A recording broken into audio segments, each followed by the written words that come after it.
Welcome to Conny's in the Mix, your health and your money. And today my topic is the influence of exercise on your aging brain.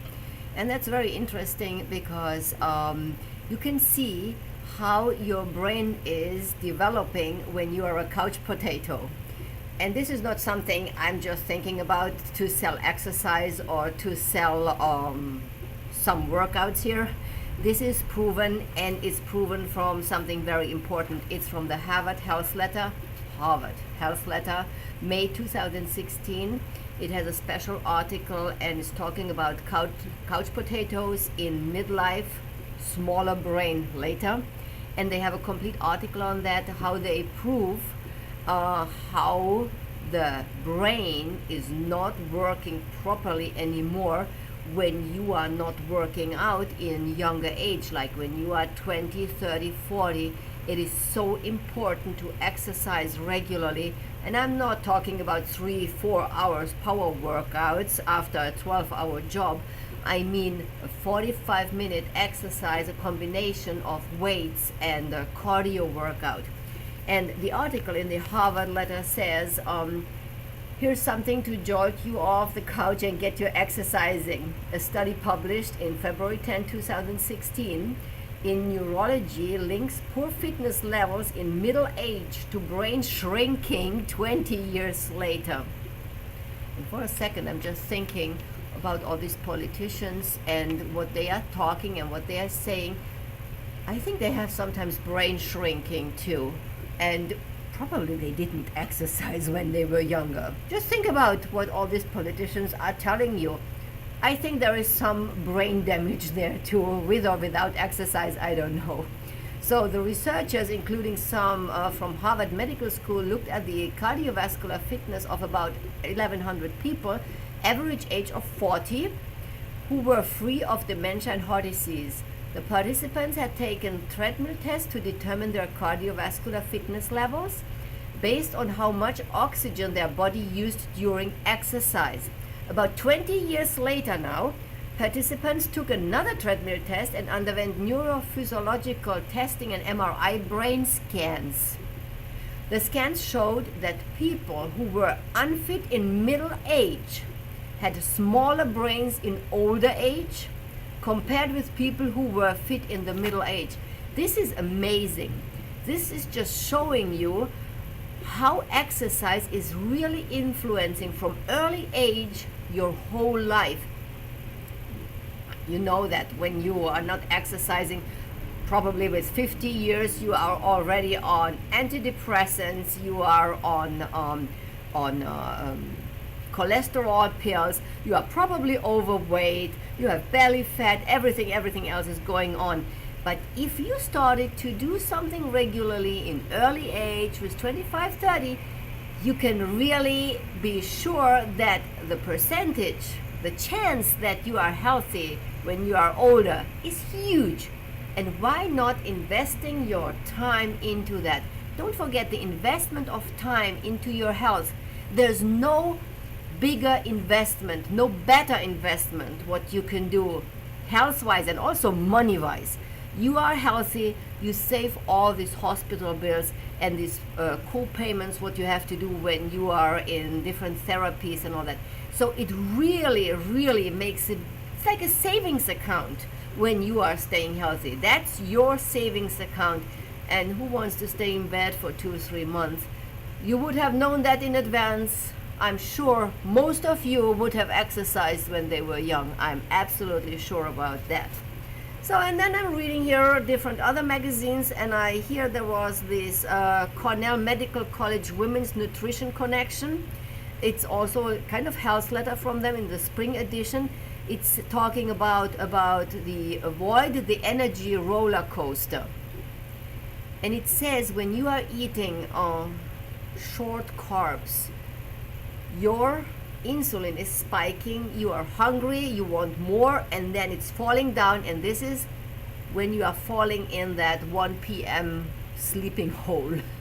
So to avoid that, what can you do to avoid these spiking and then crashing down feelings? What can you do? And their proposals are very interesting because that's exactly what I am doing without the nutrition health letter. I did that just by trying out what can I eat to feel the whole day relatively energized, even after lunch. That's very hard. I tell you, it's very hard. So, but I found also different things, and they say here in this magazine exactly the same. So the best energy sources are foods high in complex carbohydrates and low in excess fats are ideal to promote increased energy. Now I want to know, what is that exactly?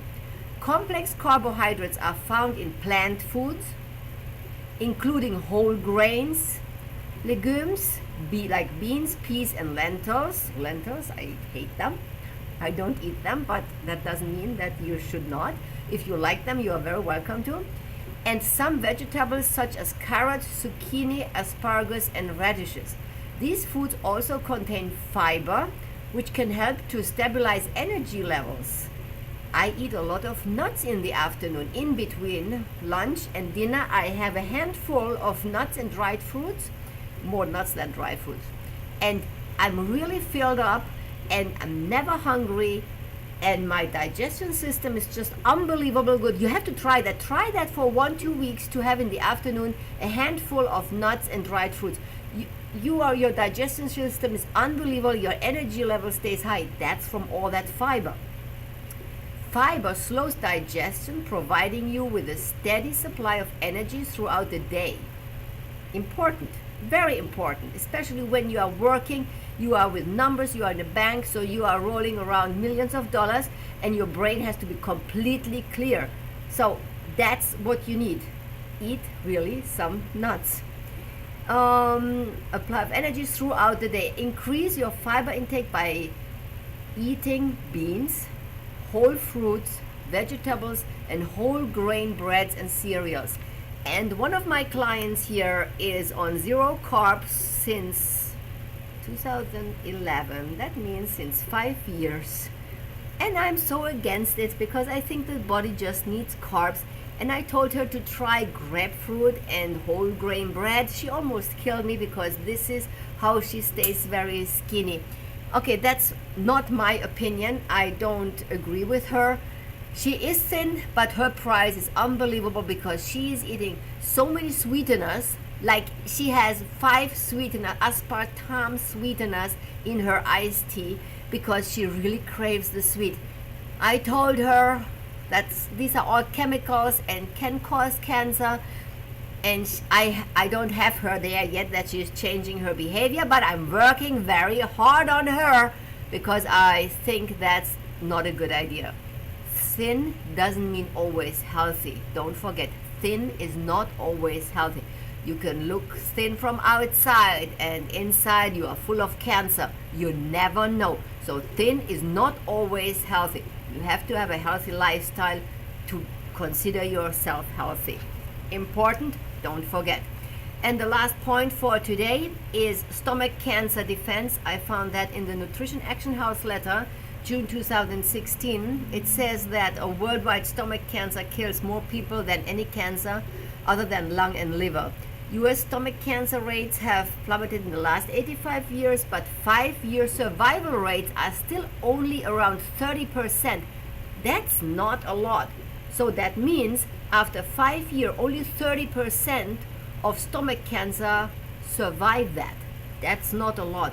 So how can we avoid stomach cancer? Again, you think stomach, digestion, nutrition, so important. It always comes, everything just always comes back to your nutrition. It is so important.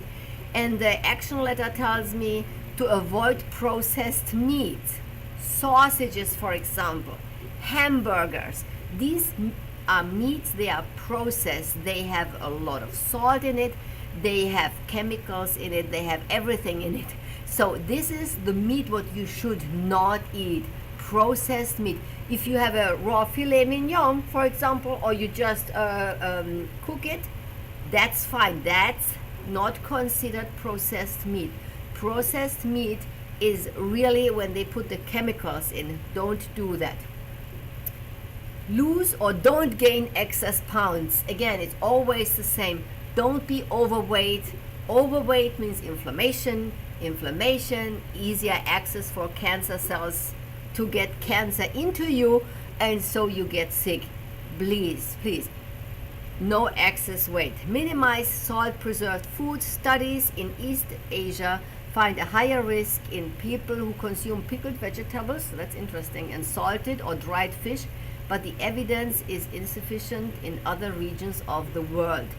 Still, minimize your salt intake has also to do with high blood pressure. And high blood pressure, very unhealthy. You can get a stroke, you die.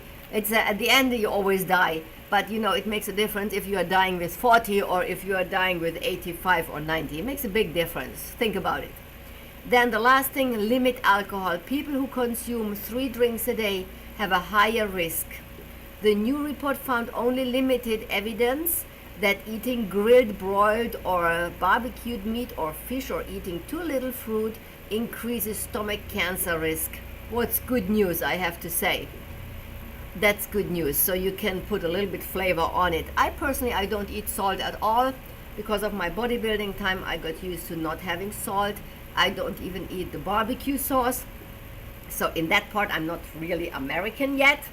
But I love the taste of the filet mignon anyway. And I put just natural herbs on it, and I just love that.